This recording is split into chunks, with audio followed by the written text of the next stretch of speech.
กัน Chief Minister ที่ให้ไว้น่ะอัพล็อกอะไว้น่ะอัพล็อกที่ไว้น่ะรอนอัพโหลดอะactive ครบไม่อะมิโซรัมตันน่าสักกินน่ะถกอะจะมีเปลี่ยนจน YouTube ปั๊บรอน active ครบไม่อะนี่แต่หันดีละ YouTube พี่เอามาเอ็นก็แล้ววะนี่อันนั้นเอาแต่นั้นเอ็นก็แล้วนี่รอนวงล็อกนี่ค่ะเอามาเราจูอัดชักครบไม่เฮต้าเชฟเวลวิดีโออันรอนที่ยังฮีการรอนเรียกกันอะเอามาเฮียนินไว้น่ะเฮียนินดอร์ปุย multi-purpose hall เฮียนิน Tri-Fed Ministry of Tribal Affairs Government of India และ Mizoram Sarkar cooperation Department รังกบแต่บวชใส่หับทักขัดโอตูโซเฟร์นะห้องอันนี้แต่เฮียนินกุดอาทิตย์เสียมที่ช่างนำทิลเตะรอนพูดชัวค่ะจุดกัน Chief Minister เฮียนแห่งสโตลช่างฮีอาฟันกวนวิดีโอกันนั่นเรียกช่องเวลดอนี่บิดังเต้นนั่นเบียกนะเวลเอ็นไปเฮียนมาเสียกันเอ็นหูพอตังอีหุ่นในน่ะสิโลวางอินสมันโลนี่ไม่ไทยอีฮาร์สันนัดจิงเฟลตูรินอิตานอาร์เคคอนสตรักชั่นอันอเมอีบอยปุยง่ายมีลวิน soil test เลย building permit อันบอยปุยสักไทยเจ้า civil engineer architect monitoring นักหน่วย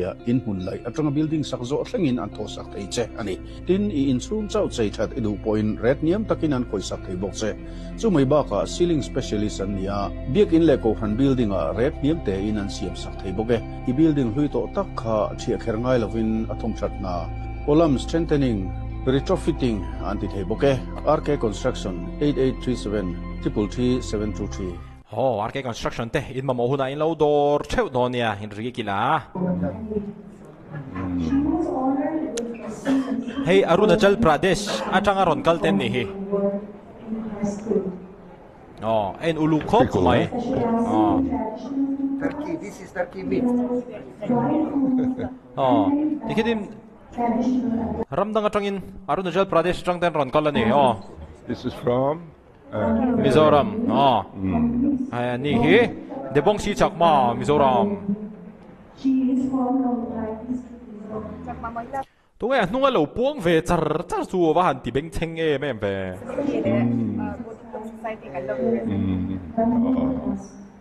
ฟังอัลฮัมเวดูโต๊ะมาเองChief Minister จูฟังอัลฮัมเวเดก็ดวงนี่น่าเรียกปุ๋ยโหลจะว้าแต่หันตีเวลตัวนี้ว่ามากันตีได้ next Tribes India is a new brand and marketing wing of Tribes India Okay The brand Tribes India All right More than 100 stores across India. อันนี้ที่ส่วนนี้อินเดียรำปุ๊บดอร์จะช่วงไหนนี่ตุรุเร็มครบไหมand features a national e-commerce platform. ชาติทอดกันยังหันคอมเมนต์ซุยฟักตูร์ในโลก Chief Minister เฮียน Oh This is from Nagaland This is from Nagaland ชัดไม่นาก้าเขาจู And Metsumba coming from Nagaland. Both parties are from our tribe. We specialize in handling textiles, plates, and bowls. ไอ้น่ะอาทิตย์ดูโต๊ะเสียไหมมันคอมเมนต์ซุยฟักกับจูที่เราเนี่ย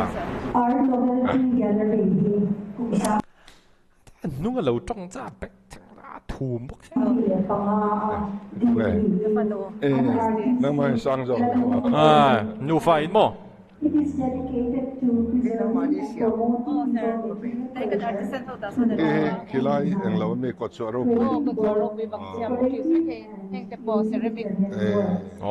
เซรามิกก็ชัวร์เราไปตรูเว The work is inspired by Mizo history, indigenous heritage, and ancient ก็จะมันตัววังตรอจำมันเงี้ยนี่กันเฮ้ยโย่เสียงรุก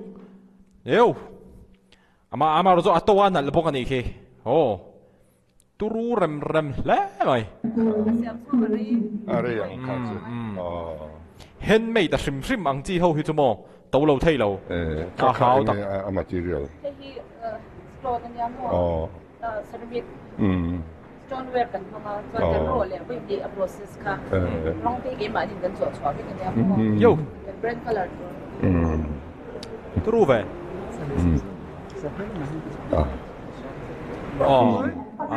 This have been impacting and benefiting 300 women in the region, and it's all naturally dried. We don't use any sort of chemicals, and we don't use plastic packaging, so that it is environmental friendly. อันนี้เฮ้มันนี่ปูรtrainรอนก็ละทิลเสียมแต่เฮงมาตีเรานั้นเคมีกันมังแล้ววะขายนั่นแต่ตัวนั่นแต่พลาสติกโปกันมังแล้ววันนี้เรปนั่นพลาสติกโปกันมังแล้ว very environmental friendly แต่ถ้าครบไม่คิดยังเข้มอ This is known as the flower girl of the East. I see. Mentioned in Modi, Pradhan It's Mantri, Modi naturally dried, no? Everything is natural, locally sourced, and then grown by the women from the back end farmers. But the Ghana is original or This is all natural colors. I see. Thank you so much. กัน Chief Minister เรียกด่านป้อปุยเข้าไหมตูไปเห็นวิดีโอเรียกจูหันเรียกด่านฟักตูหรือว่าว่างแบบอันนี้นี่อันนี้ตรงนี้สิครับZo Bio Hub Aizol East very good nice in mix mi sorting le hat kuras sorting le hat kuras risel via wang ziep lo chuan risel via wang essential oil sa tamdonin karing da nga an siam chuan essential oil sa tam via wang hat kora hi akor nge atakan manang ro chu ka se chuang lawa ferment nice don't cop my thank you Sikkim ami kan ring chin Sikkim ring dik mo Sikkim ami den ne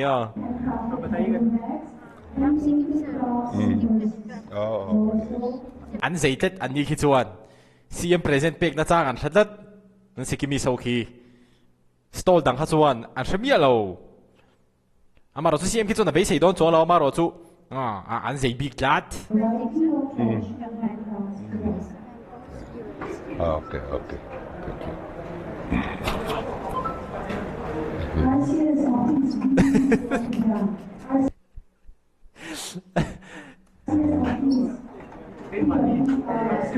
Teng hi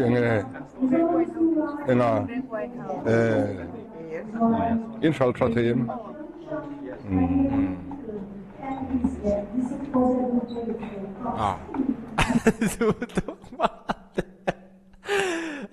hey anh ơi thật thầy em dấu đè mà men em bùl mắc mày ăn rú cái chú chế đói miệng là mà rồi chú ăn tí đàn cái bà rem không mày This is from Assam. Assam. Handbag and it's like handbag. Chitra Basumatari. What is this material is bamboo cane, no? Cane. Sugar cane mo. What have I? An okomia unaute.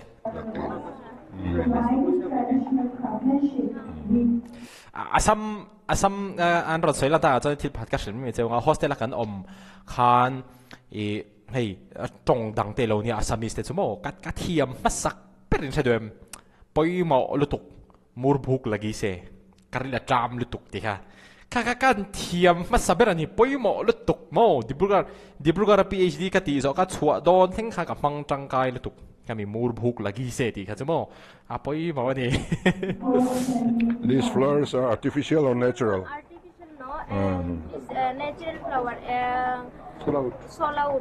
It is a sunflower or this natural leaf. Yeah. I see. Natural leaf. Okay. Khawp mày. Tiệc cái lệ thế mà mà hẳn mệt em mò. Lệ. Hello. Ini rasivin PDB ke kanya. Ay ente yang sam kan na mo. Soan unahan ay ente kan main product kanya. Soan kung makendi le rosel candy ang te. Tuna kan product pui beranya hi. Không makendi khi ka fa ai về chak về hết tiếng hi thur thum tui thei lu tuk. Không makendi hi mo. Processing hi rasivin PDB ke ina hi cluster ang kan pui me ganyan mo pui kan. Infiltrateim. Shall itu anu ave ko may ay itu. And in tree hin siam chop nge a material li khoi tang in lang. A material itu kan mundang nga chang kan lei thaw niya mo. A material itu Mizoram siam tak pila lawa. Iti ang siam na tu hin na Atiam kan huna kan larun. Ready made in la lut in ame. Oh, ready made kan lalut mai. Cha khawp mai oh. Assam. Oh. Thank you. Bernali pathak Assam.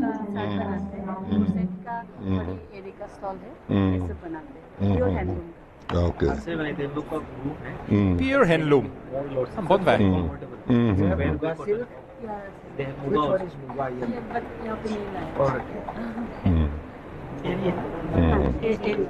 This one is the pure area. It's a natural diamond. This is also ready airy. Yes, sir. Yeah. When will someone use it will be soft and soft. Atir cho nên không đều nga maro cho mình mga anh em thì doon aron tie vai pa kamo. Yang ni. Dragon. Yang mo. Thì rồi mo. Ano nga may sepakatil lo puang thup dup tap chu tungay mo la. Kabeng hit na vak to nga siya. Color intel deu tina, tel chu tel draw. So a percentage hi. Iyi alcohol is 7.15. Italian 8.11. Ew. Sang về alcohol content chu. What? Chu thiệt sang rồi đâu mo. Sang cà phê do.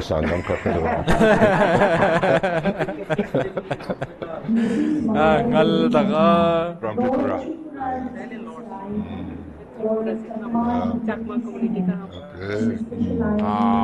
Okay. Zai la ta Tripura lampang te po. अभी display full नहीं किया डिस्प्ले कर रही हूँ अभी ये कहाँ से मिला है?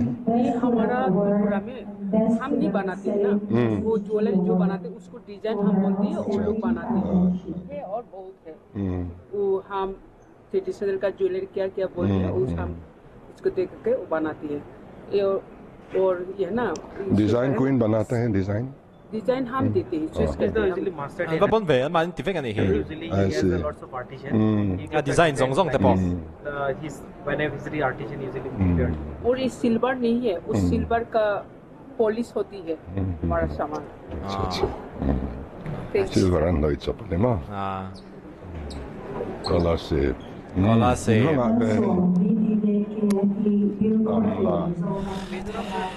Tụi cái lầu trong thì chú là cái cái bắt trong thầy và nung mi chú bay cái thiên lầu buông chú. 64 PDV is I see. section from private sector and among them is the Mizo is one of them. Asian lumo. concentrate juice ये fermented juice है ये आपको माउन ये candy al very tahe ho ye Asian lut vekto. sabon ये oil ये lotion Sun lu trong phải cái đàn xiêm mà là túi về sun lu sabon te, sun lu juice te, sun lu candy te. Lu chang siam tho lo. Han turu về, cả sẽ ngay rồi sun lu sabon cả sẽ ngay rồi là em turu là mày. Siam nim kot to ma So ka. raw material hiram hoi mi mila me vi ke mani kan la cultivate lo tro. Asul lu tak hi. ये कोई कुल आदिवासी horticulture हमारे आदिवासी plantation जो होंगे War chi cha. Ne pung du. A triak zela mo chu. Sun lu khi xếp rồi cho nên branding te ti thiam mà, rồi thiam market thiam được phải cho nên là cái lo này hi sẽ rau bây giờ sun lu phải cho. Đúng à? Anh nói mình là lâu buông lại mấy người này rồi, tôi là lâu buông To go tu. around again? One more. Okay. One more. Kha. Anh nói mình sẽ bắt khăn lâu buông lại mình mò to bánh thang. Khai na nin wa. Ang hi me ni ha. Nga. Fertilizer na try. Thai Việt Nam.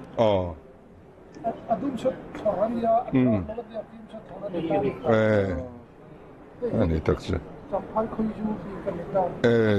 ให้เฮีย process นะฮิเกมนี้เจ้ามาจนกันแล้วนี่ 哟，真派开出都长 top 呢，不咋咁咩？อาทิตย์นั้นตัวเจ้าอิเล็กทริกชวนในหินแต่ตาอิชวันเทโลดำโดยตาน้ำมันตูรินซาดำโดยจุดๆนี้เจ้าเฮียนกันนั่นเองอันนี้ตัดสิเขาตะเกียบมา process นัก call well เขาตักลุกตุกแล้วว่าให้กบหนึ่งจังกดอินนี่กันเห็นบ่กระจังจวนถึงตาค่อยสู้หินดูขบเป็นหัวเทียมมุดเทียเห็นมานี่นั่นละความมากันหนึ่งเลยหินตั้งนี่ตั้มตักกันเลยสักตานี่มันโจกินบ่อาเช่นนั้นจนหินตั้งนี่เต้นจะเรียกตลักสักกันคนไม่เก่งให้วิดีโอแค่เอ็นจุกอฟโลแม่ business idea ทาร์ประคัดมินเป้เอาสามขัดมินไล่แล้วกัน process นะเอ็มไม่โจกันถ้ากันหลงคนอันนี้ตั้งอีกหน้าหลงกันอีกสักสิ่งที่ข้านี่สามขัดมินกันลักสักตาอันนี้ตัดสิเส้นดังกันทนช่วงเกิดและทนช่วงและทนช่วงเราข้ามมินิสเตอร์โลคอลแต่จุดเป็นยังไงเราจะตามเรา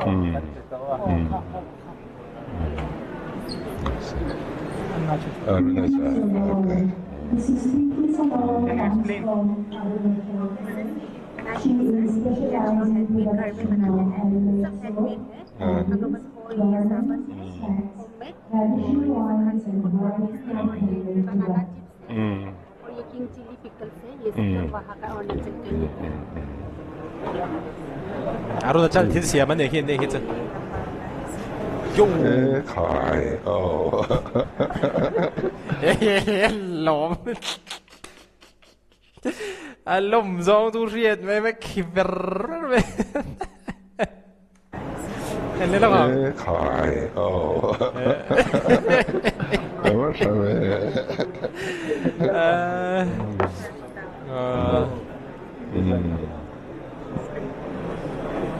Siap lah.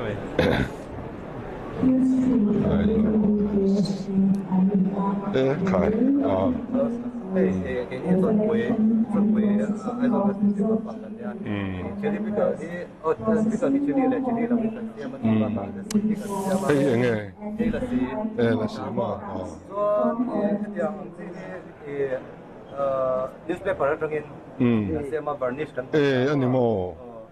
Cho thì cái paper đó mình đã có một thóc làว่าcái arsalu leให้พี่ก็ส่งอาร์ซาเนี่ยตาอาร์ซารุเลยบ่งรู้อัตรังเงินอัดจักนะฮะกันดัดสวกตามว่าส่วนจู่ๆเดียนเจลเวกินอารอนสวกตาโคลลาเจนอัตามเอ็มตาเฮลดริงส์เลยอย่างเราตาน้ำมันเดี๋ยวตาจุบบ้าก็ซับเขาส่วนที่เบล่าที่เดียรัมโปน่ะส่วนฟูดเฟลเวอร์ตาสักบังเดียวดากันมันเช่นหลังยันถ้าเดียงได้ขนาดมองเช่นตาดูดูซุ่มด้านเลยเช่นส่วนจะชุ่มมาเทปอันคนgood ที่ห้างนั่นเองที่ห้างก็แบบว่าอย่างเราอาร์ซ่าเฟลเวอร์เอาพัดเอาอมตาส่วนบีฟเฟลเวอร์เขาบอกตามว่าส่วนนี่อารูขันติดแต่บอกกันหรออารูขันตัวก็อันที่งา process นั่นส่วนไหนที่น่ะอันที่งาน process กันช่วงจับสักนิดเดียวแบบการสอบปฏิใครอ๋ออารูเนี่ยอารูขัดชวนจัดชวนนี่อารูว่าขัดยังคอลลาเจนมินเนอรัลสตัมตักจริงๆขัดชูนี่ extract ชั่วที่คุณกำลังว้าวตักเลยส่วนว่ากันช่วงเช่นนั้นส่วนอินเดียเราก็เห็นที่อันนั้นพวกเราเห็นดีๆคือส่วนเห็นมีอย่างเรา pricing พอที่Amazon เต้นเฮียนกันเอาว่ากันตัวนั้น Amazon เต้นกันนี่นังทัวร์กันกันตีเตะข้า marketing strategy ช้ากันตีกี่จวนอาจารย์จู Amazon อันมันนี่ยัดลมโซกันช้าโซกันข้าจวนนี่อันมันนี่ทหารฉลาดกันโดนแล้วว่าจูวันจวนนี่ Amazon เต้นนะเห็น compete ปุย locally produce นี่บอกรินจากบอกแต่ข้าจูมีนันดูดอนชิม Amazon นั่นที่เราไอ้จวนโม่ means Amazon อ่ะพอจวดเซ่อันมันนี่เสียมันนี่ที่มีนันเชียร์เท่าส่วนกันเท่าว่ามาเราจูกันสวยตุ้มตาข้าจูนเชียร์กันจนเทียน preservative อันนั้นเราใช่preservative นะอาจารย์ไม่ใช่ฟรีสมัยนะฟรีจะเฮียน1 to 2 weeks แล้วอาจารย์ส่วนfreezer ส่วน2 months เนี่ยชอบเลยอ๋อ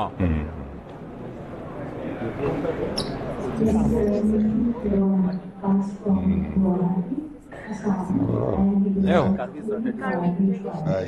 การบียังลอง Thank you. Lốm thế đấy. So basically, They kill their own. rough, so I made myself. What we are from since 2007.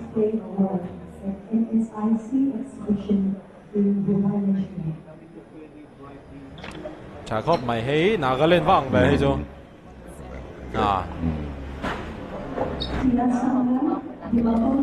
Tia sang la. There's the new entrepreneur we have campaign last 2-3 months ago. After actually visiting the exhibition, they got a lots of what type of items they have to sell. Actually, that's why we give them the platform to sell this kind of exhibition. They get a knowledge what type of product usually the market demand is that they know. After that, they bring so many varieties of products. Soybean, yeah.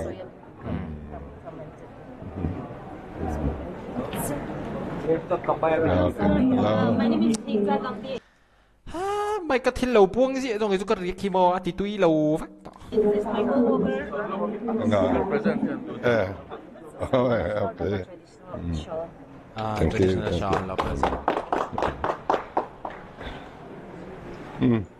We are from Chotan District, Manipur. And the name of our BDBK is Kapai BDBK. Whenever you come to visit Chotan, this is my business. Business card pe mak CL. And we are not only the manufacturer of this pineapples, pineapple candy and all. We are also the genuine farmer of pineapples. So it's a gift from us. CL. One of the state awardee BDBK from among the BDBK 207 BDBK. So this pineapple, This is passion fruit. do you get sufficient supply of the raw materials locally? Not so, sir. No. Only the pineapple. Yeah. Where from you get these materials? Just Là khui thấy chỗ raw material locally nên một thằng mà nó chỗ sắp thấy chỗ locally là raw material một thằng là.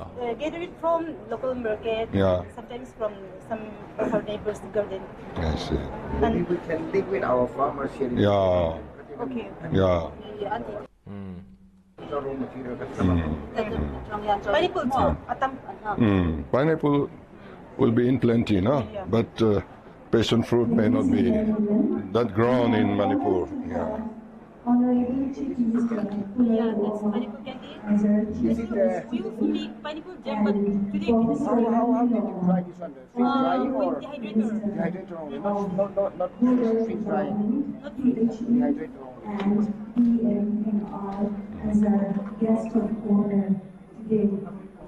Kalsan đấy mấy professor ní thế à? Kabilton nitlan may hecho. Shit that my.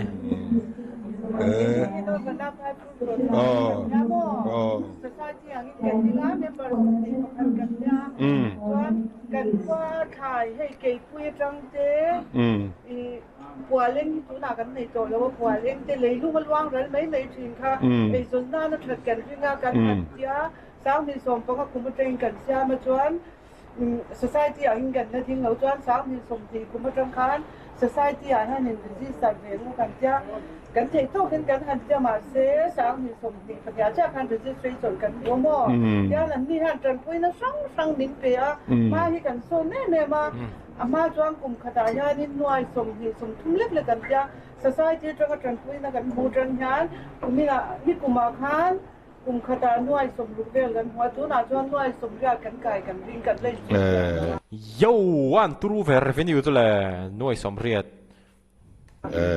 So alhok na in tem về trăn to em.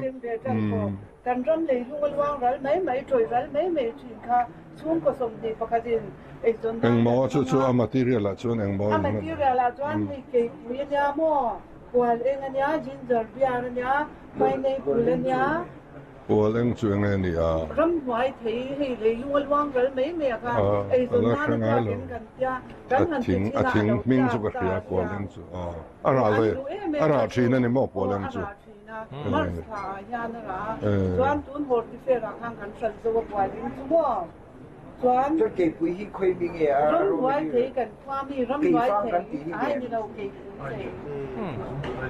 chúng quý ai liền thì nhà mua lấy luôn loang rồi mấy mẹ ấy rồi na nó ra cần cái là cần thì ta so đi cần tiếng ô cái tiếng đều là Chuan khum ma hi le lu ma luang kal mai ni na chu ma hi ei zona ni ma ko kan tia sang ni so pakha som ni pakha ta tang khan kan han sia ma ni nai na lo ti chi le a farm sia me thadon ani han chu mo chuan le khe a plantation na kha ni kum pa sa tang khan ni ti chu chi na u kan ja le khe na tu ni kan han ti ya chuan a lo tha em ta mo tu na chuan kan ji si khan ni ma min la pui ro am ti ran ruang kan mu lo kan ja kan ji si ka kam farmer to chi tu rin ma min la pui ya kan ani tak si a chi na ola lom la kala tu te chu nia nu hirin ai de na mindset te khi ai entrepreneur mindset rem khop mai thil luang ral mai tur kha ni chon suma chan tir thei tlat mai okay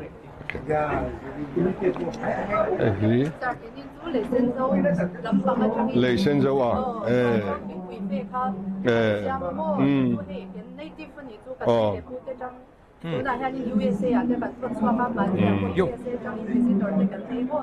à bùi về USA tên thôn số cái USA trang tên visitor này anh rõ về USA trang in lấy sen dâu dân tụi này Canada contract rồi cái này đi này mấy cái chỗ mình cái export quality hậu ang chỗ Mizoram mà India thì sang cái rồi em mà nu alin em inti anh sinh dâu của dân tụi khăn mang mi anh là cái nên chi lem cái nên chi mò kan USA New York Times mà trong khan đi economics karon sin amo tu tuan he aron pui lu tu kan tu na han in China chung ti expert ko kan cha sa kan che khan in ti pui fe ang quality hi chu fe la po pa so tu khan ti so damn van bon về lấy sen dâu chuan khami forest ti te kha purple red tea kan ti ta mo chu chu ko ve la quality cha he kan chu zo an ma ko khan in pui pui hi chu ko ye changa lo chau he ti kha specific te min kan shet hen do lo a chu he yang hi chu ve ram da ha na om do lo wa kan ti sak ni chu chan chu China chang te min ram te la oma Canada chang Taiwan lam len US New York Times trang pon ron recognize lat mai va turu ve ti khala ti chi ni chu lai mo last February March we have given the chance to sell in Delhi and usually they sell lots and even finish the product anh trả lẽ mày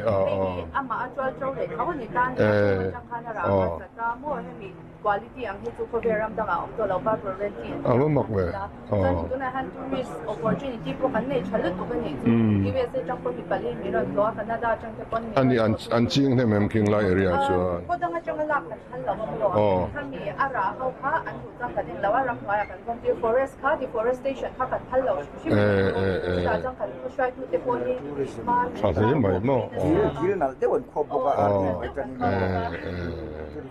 anh ấy thật sự anh ấy thật sự và trở về hết tiếng entrepreneur lộ tiếng đều xung đột lộ tiếng đều hi anh lâu tầm ang rèn khop mày social media về anh tilar lem lâu như là social media hi tilar thế thôi nên pay khóc đổ te thom thom đổ te restaurant te cosmetic skin care làm bằng chỉ hết tiếng chỉ đi đều trang bùa mà rồi chú hết tiếng làm bằng hậu hi anh lâu thì thấy phiền mày mò thì gì cái lộc bùi lẽ mấy cái bộ hiện hay bị video cái react chú anh hùng mấy cái thil lâu buông chín khá anh này view thì lâu chuan cái lộc bùi khóc mày anh mà ni khi mòนี่กินอาเทียนจะรันดัมเพย์จวนนี้ละทบปุยเทียงเฮียอาช่าง business idea ในทับลัดไม่มีวิดีโอทางจวนchief minister ปะฟิตซักขบไม่ให้มินิสำนีพันธุ์ชุ่งแต่กูซักไม่ได้เห็นรูปเย่วิดีโอเลยหมดเลยเช่าโดนนี่